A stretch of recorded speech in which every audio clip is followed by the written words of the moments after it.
আসসালামু আলাইকুম প্রিয় শিক্ষার্থীবৃন্দ, একাদশ এবং দ্বাদশ শ্রেণীর বাংলা ক্লাসে আবার তোমাদের স্বাগতম। আজকে আমরা একাদশ এবং দ্বাদশ শ্রেণীর জন্য বাংলা প্রথম পত্র গদ্য মাসি পিসি গল্প নিয়ে তোমাদের সামনে উপস্থিত হয়েছি। তাহলে চলো শুরু করা যাক। মাসি পিসি মাসি পিসি গল্পটি সংকলিত হয়েছে ঐতিহ্য প্রকাশিত মানিক রচনাবলী পঞ্চম খণ্ড থেকে। মাসি পিসি লিখেছেন মানিক বন্দ্যোপাধ্যায়। এর মূল আলোচনায় বা মূল বক্তব্য আমরা তুলে ধরি। তাহলে চলো শুরু করি।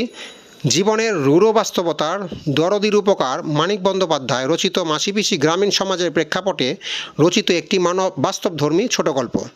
অর্থাৎ মানিক বন্দ্যোপাধ্যায় বাস্তবতাবাদী ছিলেন, বাস্তব নিয়েই তিনি লেখালেখি করতেন। এই গল্পে সমাজের নিঃস্ব ও অসহায় নারীর নানা সমস্যা ও জীবন সংগ্রামের চিত্র নিবিড়ভাবে অঙ্কিত হয়েছে।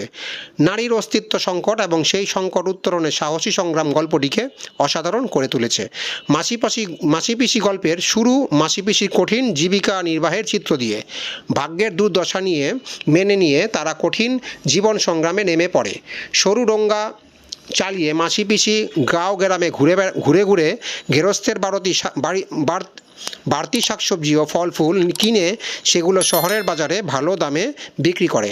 এভাবে যে আয় উপার্জন হয় তা দিয়েই চলে তাদের জীবন।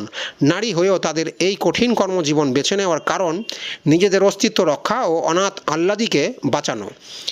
স্বামীর নির্মম নির্যাতনের শিকার আহ্লাদি মাসি পিসির সঙ্গেই থাকে। আহ্লাদি বয়সে তরুণী, মা ভাই মারা যাওয়ার কিছুদিন পর বাবা মারা যায়। থাকার জন্য বাসস্থানের ব্যবস্থা ছাড়া কিছু করে যেতে পারেনি আহ্লাদির বাপ। মাসি পিসি আহ্লাদি এই তিন নারী ছাড়া কেউ থাকে না বাড়িতে। মাসি পিসির পরিচিত কৈলাস মাসি পিসিকে বলে যে যেহেতু বাড়িতে কোনো পুরুষ নেই সেহেতু নিরাপত্তার স্বার্থেই আহ্লাদিকে স্বামীর ঘরে পাঠানো উচিত। অর্থাৎ গল্পে আহ্লাদিকে তার স্বামী যোগু নির্যাতন করে এবং আহ্লাদি তার মাসি পিসির কাছে চলে আসে এবং আহ্লাদিকে ফিরিয়ে নেওয়ার জন্য কৈলাস নামে একজন ব্যক্তি, মাসি পিসি পরিচিত এলাকার, সে আহ্লাদিকে যাতে যোগুর কাছে পাঠিয়ে দেয়, স্বামীর বাসায় পাঠিয়ে দেয়, এই জন্য মাসি পিসিকে অনেক তোষামোদ করে। সে আরও জানায় আহ্লাদির স্বামী যোগু নেশা ছেড়েছে, ভালো হয়ে গেছে, আগে নেশা করতো এখন ছেড়ে দিছে, এমন কিছু বক্তব্য করেছে। এখন সে আহ্লাদিকে ঘরে নিতে চায়। কৈলাসের এমন কথার জবাবে মাসি পিসি জানিয়ে দেয় বউ স্বামীর ঘরে যাবে এটাই স্বাভাবিক, কিন্তু স্বামীর হাতে খুন হওয়ার ভয়ে যদি বউ না যেতে চায় তাহলে তো কারোই কিছুই করার নেই। যোগুর কথা বিশ্বাস করা যায় না। আহ্লাদিকে নিয়ে মাসি পিসি চিন্তায় পড়ে যায়। মাসি পিসির জীবনে ঘটনাবহুল ও তাৎপর্যবর ভরা রাতটি যেদিন আসে সেদিন শুক্লপক্ষের দ্বাদশী। ওই রাতেই কানাই চৌকিদারের হাঁক ডাক শুনে মাসি পিসি বাইরে আসে। তারা দেখে গোকুলের সাথে তিনজন পেয়াদা মাসি পিসিকে তারা নিয়ে যেতে এসেছে দারোগা বাবুর হুকুমে। না গেলে ধরে বেঁধে নিয়ে যাওয়ার হুমকি দেয় তারা। এ অবস্থায় মাসি পিসি চরম বুদ্ধিমত্তা ও সাহসিকতায় দাঁ ও কাটারি দিয়ে আঘাত করার হুমকি দিয়ে তাদের চলে যেতে বাধ্য করে। পাশাপাশি জোরে হাঁকডাক দিয়ে পাড়াপড়শিদের সজাগ করে। ওই রাতটি নিরাপদে কাটাবার জন্য মাসি পিসি যেন যুদ্ধের আয়োজন করে রাখে। যাবতীয় প্রয়োজনীয় জিনিসপত্র কাছাকাছি গুছিয়ে রাখে। বটি আর কাটারিও হাতের কাছে রেখে দেয় তারা। আহ্লাদিকে মাঝখানে রেখে দুপাশে ঘুমোয় মাসি আর পিসি। এভাবেই মাসি পিসির যুদ্ধ পরিকল্পনার মাধ্যমেই গল্পের সমাপ্তি ঘটে। সেই সময়ের পুরুষতান্ত্রিক সমাজ ব্যবস্থায় প্রেক্ষাপটে মাসি পিসির সাহসী কর্মপ্রয়াস সত্যিই প্রশংসনীয়।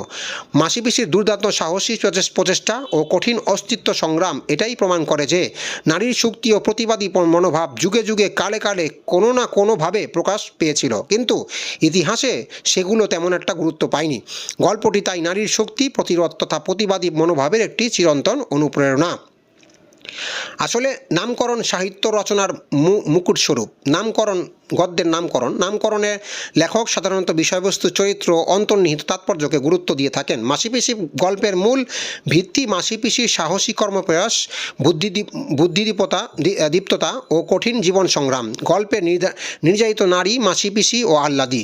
স্বামীর নির্মম নির্যাতনের শিকার আহ্লাদিকে মাসি পিসির জীবনের ঝুঁকি নিয়ে রক্ষা করে। সম্পূর্ণ গল্পে মাসি পিসির দীপ্ত পদচারণা রয়েছে। বাঙালি সমাজে ছেলে মেয়েদের নিকট মায়ের পরে মাসি পিসির অবস্থান, তাই মাসি পিসির নামটি পরমাত্মীয় অর্থে যথার্থ ও সার্থক হয়েছে। মাসি পিসি গল্পের প্রধান চরিত্র মাসি এবং পিসি, এছাড়া অন্য একটি গুরুত্বপূর্ণ চরিত্র আল্লাদি। মাসি পিসি বিধবা, স্বামীর সংসারের নামকরণ, লাঞ্ছনা, গঞ্চনা ও নির্যাতনের স্মৃতি তাদের তাড়া করে। মাসি পিসি সাহসী ও জীবন সংগ্রামী নারী হয়েও তারা নৌকা চালিয়ে শহরের বাজারে ফলমূল ও শাকসবজি বিক্রি করে। চরম সাহসিকতা ও বুদ্ধিদীপ্ত কৌশলে তারা গুন্ডা বদমাইশদের হাত থেকে নির্যাতিত তরুণী আল্লাদিকে রক্ষা করে। মাসি পিসি প্রত্যয়ী সংগ্রামী ও প্রতিবাদী।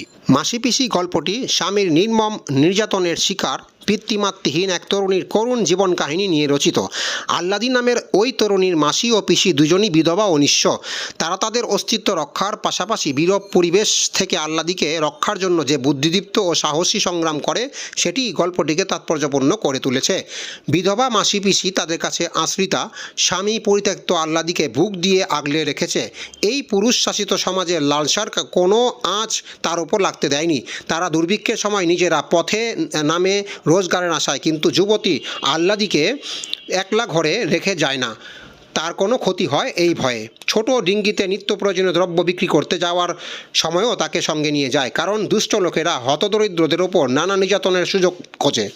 অত্যাচারী স্বামী এবং লালসা উন্মুক্ত যোদ্ধার, দারোগা ও গুন্ডা বদমাশদের আক্রমণ থেকে আল্লাদিকে নিরাপদ রাখার ক্ষেত্রে অসহায় দুই বিধবার দায়িত্বশীল ও মানবিক জীবন যুদ্ধ খুবই প্রশংসনীয়। তাদের জীবিকা নির্বাহের সংগ্রামও সুন্দরভাবে লেখক তুলে ধরেছেন। তো বন্ধুরা, মাসি পিসি গল্পটি আজকে এই পর্যন্তই। পরবর্তী ভিডিওতে আমরা অন্য একটি অধ্যায় নিয়ে আলোচনা করব। পরবর্তী ভিডিও দেখার জন্য আমন্ত্রণ রইল। সেই পর্যন্ত ভালো থাকো ও সুস্থ থাকো। ধন্যবাদ।